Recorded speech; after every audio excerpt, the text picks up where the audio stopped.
The Honourable Stephen Joyce. Mr Speaker, let us be clear, the only person that stuck it to Helen Kelly was Helen Kelly in this incident. That was the only person that did that. The only person that stuck it to the unions was the unions. They mucked it up hugely. They started, if you want to use the term brinksmanship, Mr Parker, they started a game of brinksmanship and they nearly killed the Hobbit movies in New Zealand. That's the reality of it. Mr Speaker, let's be clear, if this bill does not proceed through the Parliament, the Hobbit movies will not come to New Zealand. That's the reality of it. And the opposition needs to work it out, because they were incredibly silent. They were incredibly silent for the last few weeks. They were incredibly silent over the last few weeks, and then suddenly today they've landed on a particular side. And it's not on the side of jobs for New Zealanders. It's not on the side of having the Hobbits produced in New Zealand.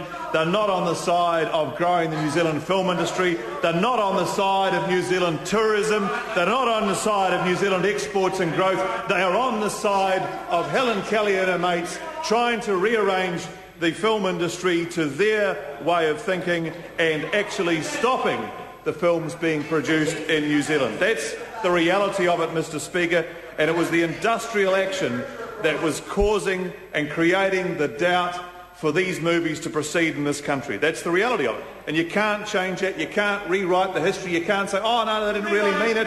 They started the brinksmanship, but they finished it. You can't say all that. That's the reality of what was happening, Mr Speaker.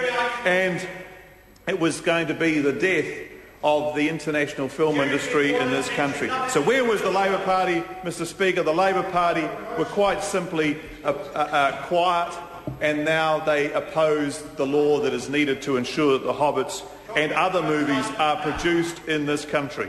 And, Mr Speaker, this government is proud of its willingness to move to ensure that the Hobbits can be produced in New Zealand. The two Hobbit movies, they are massive undertakings. They're going to create massive numbers of jobs for New Zealanders, Mr Speaker, and it's this sort of thing that the government is trying to encourage. And let it be recorded that it's the opposition that's trying to stop it, that it is the Labor Party opposition that is trying to frustrate the views of New Zealanders, that it is the Labor Party opposition that doesn't care about jobs, doesn't care about growth, doesn't care about tourism, and doesn't care about exports, Mr Speaker.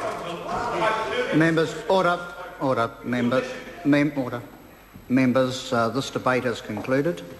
The question is that the amendment in the name of the Honourable Trevor